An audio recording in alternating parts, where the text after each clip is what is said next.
ఆ యొక్క conference RDO convener గా ఒక అసైన్మెంట్ కమిటీ ఉంటుంది. ఆ అసైన్మెంట్ కమిటీలో దాన్ని కూడా ఇందులో వచ్చింది. దాని ద్వారా అది పరిష్కారం. రెండో అంశం వచ్చేసి ఈ శ్యామ్ సుందర్ రెడ్డి గారికి సంబంధించినటువంటి సీలింగ్ ల్యాండ్ సంబంధించి కూడా అది ఆల్రెడీ గవర్నమెంట్ పరిశీలన ఉంది. ఈ యాక్ట్ లో దానికి కూడా ఫెసిలిటీ వచ్చింది, అంతకుముందు లేకుంటే. ఈ భూభారతి గత 10 సంవత్సరాలుగా తెలంగాణ రాష్ట్రంలో ధరణి అనే ఒక దరిద్రం వల్ల తెలంగాణ రాష్ట్రంలో ఏ ఒక్క రైతు కూడా సంతోషంగా లేడు. ఎందుకంటే ధరణి యాప్ ద్వారా రైతులకు ఒక ఉరితాడుగా మిగిలింది ఆనాడు ధరణి అనే ఒక దరిద్రం. కానీ ప్రస్తుత ముఖ్యమంత్రి ఆనాడు తెలంగాణ పిసిసి అధ్యక్షుడిగా రేవంత్ రెడ్డి గారు వారి బృందం తెలంగాణ రాష్ట్రంలో కాంగ్రెస్ పార్టీ అధికారంలోకి వస్తే రైతులకు ఉరితాడుగా మిగిలిన ధరణిని తీసివేసి దాని స్థానంలో ఒక మంచి చట్టం తీసుకొస్తాం, అది రైతులకు చుట్టమయ్యే విధంగా భూభారతి చట్టాన్ని మన తెలంగాణ ముఖ్యమంత్రి శ్రీ రేవంత్ రెడ్డి గారు, ఉప ముఖ్యమంత్రి గౌరవనీయులు బట్టి విక్రమార్క గారు, అదేవిధంగా రెవెన్యూ శాఖ మంత్రులు శ్రీనివాస్ రెడ్డి గారు, మిగతా మంత్రివర్గం ఆలోచించి మనం ఎన్నికల సంబంధించిన హామీ మేరకు తెలంగాణ రాష్ట్రంలో రైతులకు కూడా మేలు జరగాలంటే ఏ ఒక్క రూపాయి కూడా ఖర్చు కాకుండా గతంలో ధరణి సమస్య వల్ల రెవెన్యూ అధికారుల చుట్టూ తిరిగినా పాపం వాళ్ళకు రెవెన్యూ అధికారులకు అధికారాలు లేవు. కేవలం సివిల్ కోర్టులకు అధికారం ఇచ్చి పేదవాడికి న్యాయం దూరమైంది గత బీఆర్ఎస్ ప్రభుత్వంలో. కానీ అలాంటి పొరపాటు లేకుండా రైతులకు ఒక ఆనా పైసా ఖర్చు లేకుండా రైతుల వద్దకే అధికారులు ఇస్తారు.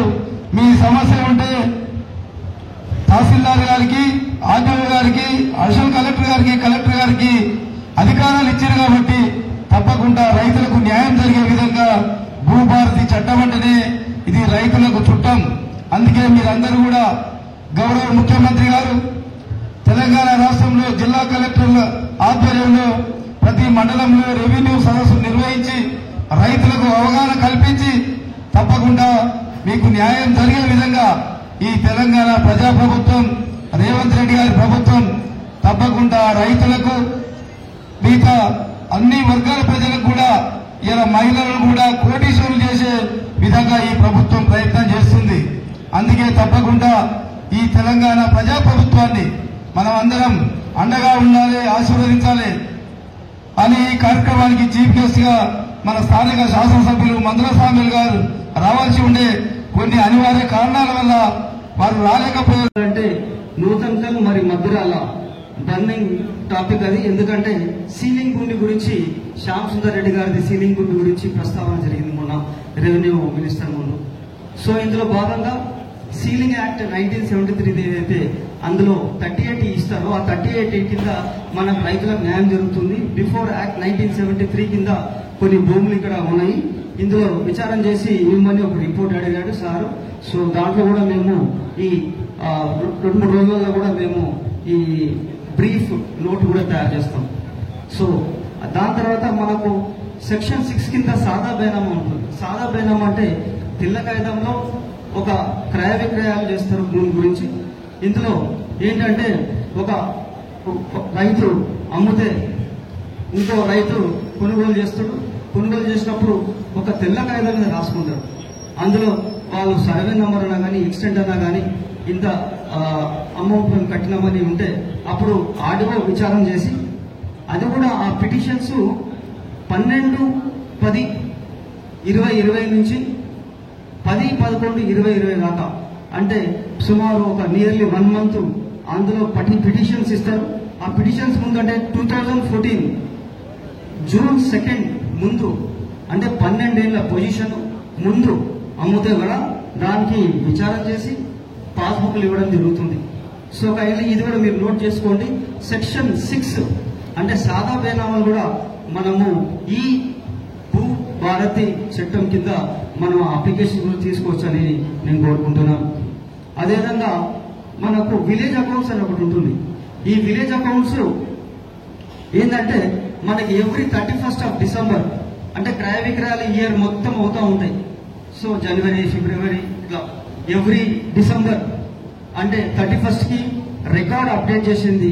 ఆ రికార్డ్ అనేది మాకు పబ్లిక్ డొమైన్ లో పెడతాము.